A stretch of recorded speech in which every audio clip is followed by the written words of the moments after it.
ભરૂચ નગર સેવા સદનના ward number 6 ના ભાજપના યુવા કાઉન્સિલર વિશાલ વસાવાના મકાનની છત ધરાશાયી કાટમાળ નીચે દબાઈ જતા તેઓનું કરુણ મોત નીપજ્યું હતું। ભરૂચ નગર સેવા સદનના વોર્ડ નંબર 6 ના ભાજપના યુવા કાઉન્સિલર વિશાલ વસાવાના મકાનની છત ધરાશાયી કાટમાળ નીચે દબાઈ જતા તેઓનું કરુણ મોત નીપજ્યું હતું, જ્યારે તેમના પત્નીને ઈજા પહોંચતા સારવાર અર્થે ખસેડવામાં આવ્યા હતા।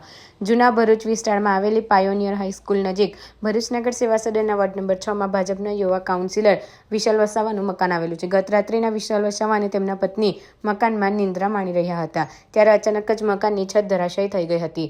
ધડાકાભેર છત ધરાશાયી થતાં દોડધામ મચી જવા પામી હતી અને લોકોના ટોળા એકઠા થઈ ગયા હતા। આ અંગેની જાણ ફાયર વિભાગને કરવામાં આવતા તેઓ ઘટના સ્થળે દોડી આવ્યા હતા અને કાટમાળ નીચેથી વિશાલ તેમજ તેમના પત્નીને બહાર કાઢ્યા હતા। બંનેને સારવાર અર્થે સિવિલ હોસ્પિટલે ખસેડવામાં આવ્યા હતા।